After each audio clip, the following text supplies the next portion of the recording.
this section of Test New Player Orientation, we'll be going over some frequently asked questions. First up, we'll go through each of the classes and talk about some popular builds.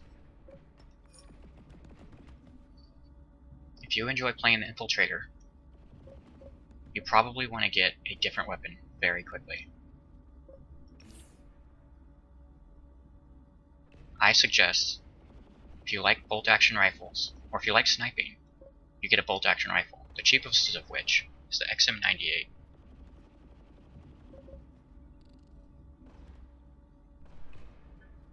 It will only take you a few hours of playtime every few days in order to afford this. You probably already have it.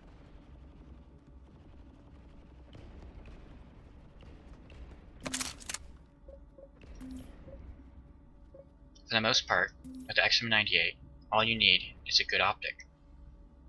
Most people recommend the 10x scope. Some like the 12x scope. Be sure to experiment with any of them in VR and see which one feels best for you. Don't worry about the foregrip with bolt-action rifles. You can't sustain fire, so it doesn't matter. If you decide to go with an SMG, either the Sirius or the Iridani,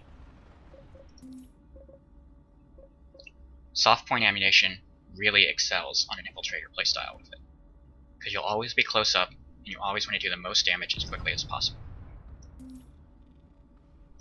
Barrel attachments for an Infiltrator using an SMG is a no-brainer. You want a suppressor. It makes it ridiculously difficult to find the person killing everyone. It doesn't really require any optics, but our 1x optic is really good looking, so you might as well get that. And as far as rail is concerned, you probably want to get the laser sight. Once it's maxed out, which is only going to take 200 certs, you can hip fire fairly accurately, more accurately than most people can aim down sights, especially with this fast-moving weapon. It's definitely not going to beat the Orion in accuracy, but it's going to be a lot more accurate than it needs to be.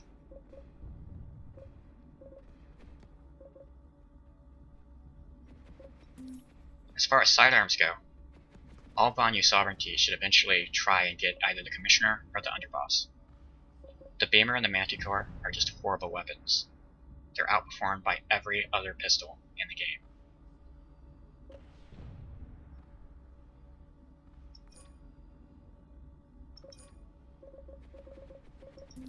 The Infiltrator has some other certs that you can get for it. We'll go over universal certs first, since these apply to all classes. For an Infiltrator, since you generally don't really need the heal over time ability of a restoration kit, a medical kit will do just fine. The flat health will be a lot better than just a small heal over time, even though the heal over time will heal more health than the rest of the medical kit. For passive systems, you don't necessarily need to max this out. I don't think I've noticed anyone that necessarily were in a life or death situation where they needed a speed hack. But if you like being an Infiltrator and you like hacking terminals, getting this up to max isn't that hard. And honestly, getting up to level 4 is really cheap. For your tool slot, the Recon Dart's fairly useful, especially if you're an aggressive Infiltrator. Even though sensor flashes have very large ranges and can be hidden around bases, they can be easily destroyed, and the Recon Dart can't, and it lasts for a really long time, especially when maxed out. Getting it up to Recon Dart level 3 is very cheap, and it significantly increases the usefulness of your Recon Dart. As far as ability slots go, you have two different playstyle choices. If you like the SMG, you want to get the Nano Armor Cloaking. It's like a traditional level 1 Hunter Cloak, but it gives you some resistance. When it's maxed out, it's basically the nanite armor that a heavy assault gets. It's pretty good. Hunter Cloak just basically increases the regeneration speed of your normal cloak. So, if you don't plan to get hit, that's the one you want to max out.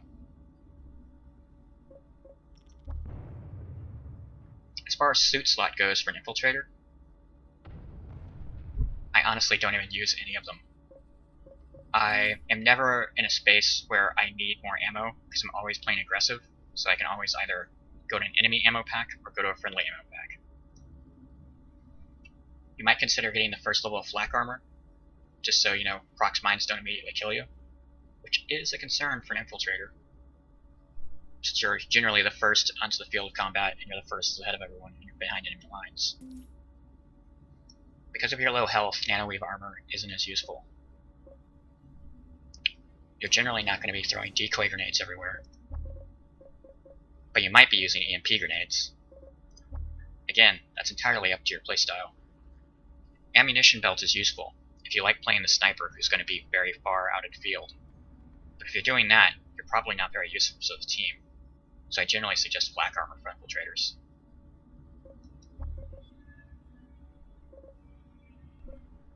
An EMP grenade can be useful, but right now it's kind of wonky. If it works as intended, it's actually a lot more useful. It's supposed to remove shields and remove the ability power that people have. So if the heaviest shield kind of ran in, you remove his shield and his ability to use the shield, and his overshield. But right now, it kind of does a mix of both, and this is either by design or it's a bug. No one's really said. Either way, it also removes reflex sights and breaks night vision, so it's still good to use. And it definitely causes chaos. Prox mine, though, is where an infiltrator really shines. You lay these around, and they are a guaranteed kill. They are small, they're hard to see. If you place them in the right area, they will get you a kill. Light Assault. Most people who enjoy playing light assaults will generally agree that you want to get a shotgun, or an SMG. You basically want really high burst damage. Since you don't have the heavy assault's overshield, but you still have more health than an infiltrator, you're kind of the average of everyone. Your jump pack allows you to get into areas that most people cannot, and most people don't expect. So firing from them from these nice locations allows you to kind of get the drop on people. And if you have high burst damage, like from a shotgun or SMG, you can kill them before they notice where they're getting hit from. Now, as far as certification paths for a light assault go, because again, you don't want to be fired on at all times, a medical kit's probably better for a light assault. Near your ability slot, you have two types of jump jets. Maxing out jump jets will basically increase your fuel capacity and the regeneration speed of them. So in other words, you can go up higher, further, and more often. Drifter jets do something similar, but they're a little bit different in how they work than jump jets. Drifter jets basically hold your current elevation, and they last a lot longer than jump jets. Now this might not seem very useful, but they do everything jump jets do, except they can't go up flat walls. They can still climb hills, and they can still get you in awkward locations. But they allow you to basically drift from tower to tower. Also, you maintain your current velocity while using drifter jets, so you can use them to circle strafe people. For light assault, you have a couple of options. Again, there's always the option of flak armor, which is good for most infantry. But you also have adrenaline pump and ammunition belt. Nanoweave armor is never a bad choice. It basically makes you survive an extra bullet. But with a light assault, you're generally behind enemy lines, and you're never really near ammunition, and you're using guns that already have low ammunition. So getting ammunition belt's a pretty good choice for a light assault. Adrenaline pump's cheap, and if you don't have anything else, it's better than nothing. It increases your sprint speed. Not by much, but enough to where it's noticeable. And sometimes, being that fast with a shotgun can be really helpful.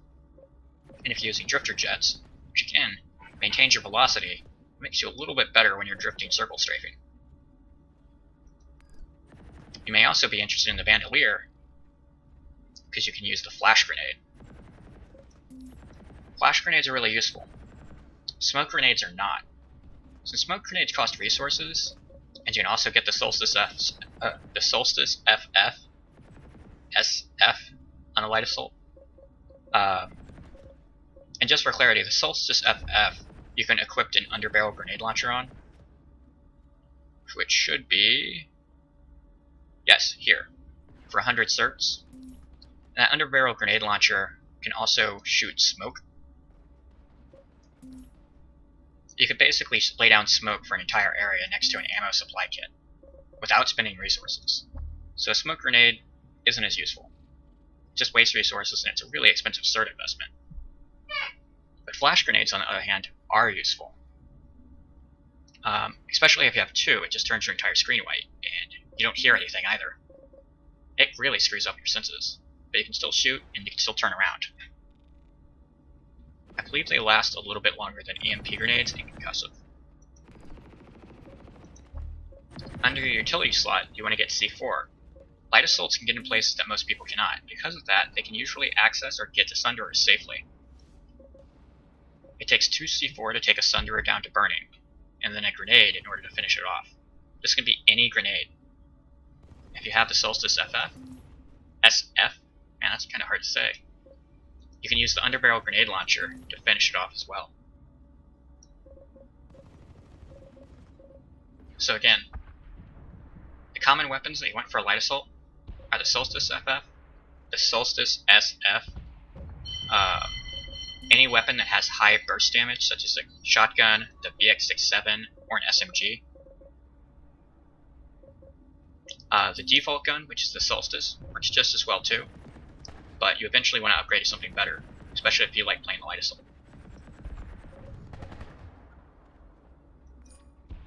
The Combat Medic is a really, really, really fun class.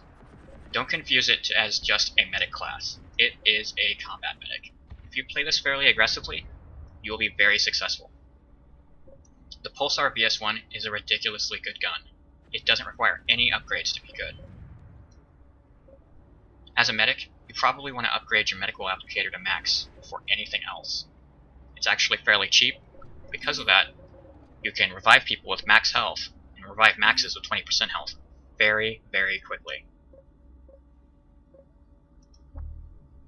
Because you're a medic, you might think about getting a restoration kit.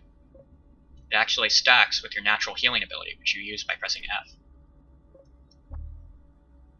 Triage is a passive ability, and it doesn't heal them enough in order to make it useful. Most people don't go into vehicles in order to get healed. But with the release of the Harasser, it actually heals the people in your rumble seat. So, you may want to get it. It may be a bug or by design, but it also heals the max in the rumble seat too. I definitely want to max it out though. Tool slot, your medical applicator. Again, you want to max this out. For less than 1,000 certs, you can revive people in less than a second with max health. If you play aggressively, you can get an entire army up. No need for revive grenades, you just put them back up. Think of them also as just dummies in front of you, especially if you play aggressive like me and you have the SMG. You'll revive them, people will shoot at the other people, and then you can use your SMG to finish people off while your friends die, and you revive them. Under ability slot, you'll see the nano regen device. Eventually, you'll want to max this out, just so you have a really short cooldown on it. Again, like the normal tool you have, this is really cheap too, much cheaper actually. It's only about going to be 270 in order to max out. So for 1,000 certs, you can pretty much make a cool kick-ass medic. Under the combat suit slot, because you're a medic, you have a couple of interesting options. For the most part, they have some cool grenades. They have a healing grenade and a revive grenade. And if you like playing a medic solely, you're eventually going to cert into one of those. Probably the revive grenade. The healing grenade's good to throw into combat, so you would throw it on an SU gen so that when your friends are attacking it, they're getting healed over time as well. The revive grenade's more of like what you would use after they all die. You can revive 30 people in a small area. It really shines in biolabs.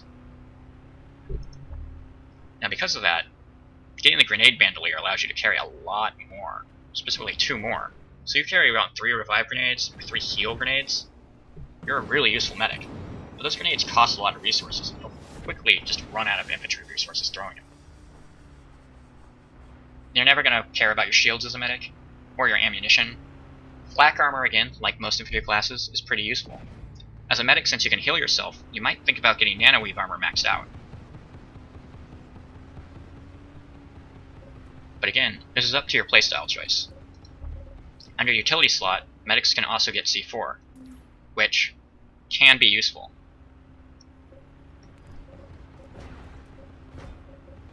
As a medic, I think the default gun for the Vanyu Sovereignty is ridiculously useful. If you own the SMG for, say, your infiltrator, you may also use it for the medic. It's a very, very good gun.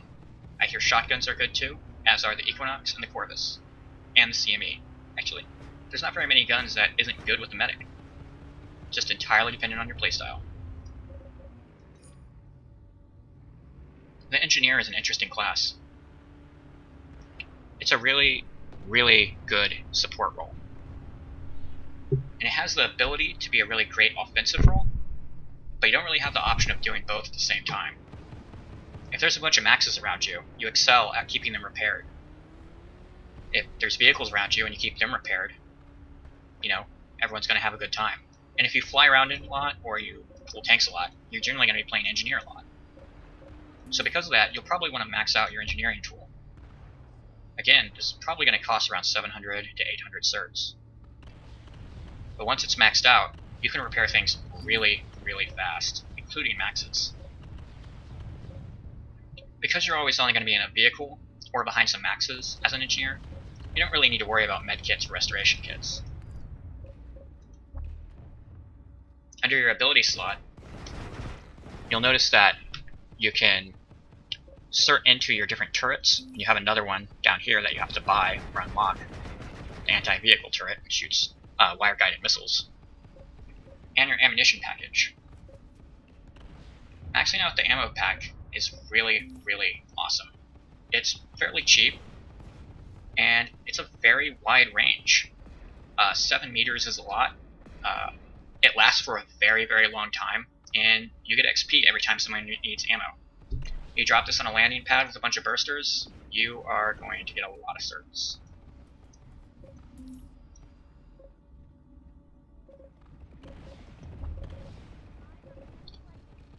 Certing up the anti-vehicle mana turret is a pretty good deal. It basically turns a, I think it's a 6-second reload time down to about a 4-second reload time before you can fire again. Firing the anti-infantry mana turret isn't that useful. I honestly would not put a single cert into this gun until I buff it. Right now, most people are just using it as a shield. Again, the engineer has a couple of options. Because of its utilities and grenades, getting a utility pouch is sometimes helpful. It basically allows you to carry a lot more stuff. As you can see from it, this gives you one more C4, this one will give you one more tank mine, this is another C4, this is another tank mine. I think the last one allows you to carry proximity mines as well. So, if you walk around with that up, you can end up having, I think, 4 tank mines, a couple C4, 3 prox mines if you wanted. You could basically be a walking anti-infantry or anti-tank guy if you wanted. But again, this costs a lot of infantry resources. Another option for engineers is to get flak armor. Generally speaking, you're always going to be around things that just happen to get rockets thrown at them, or grenades. So having maxed out flak armor is ridiculously important for an engineer. You don't need to worry about ammunition, because you're an engineer, so you have infinite ammo. And you don't need to worry about health, because, let's face it, you're going to be in something or around something that's absorbing bullets for you.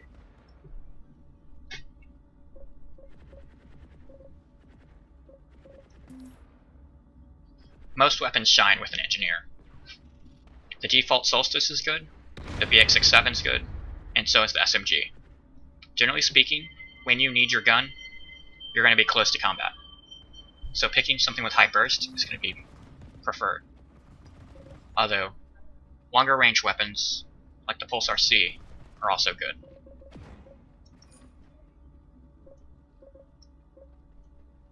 The Heavy Assault's an interesting class, because their ability turns them into a walking god.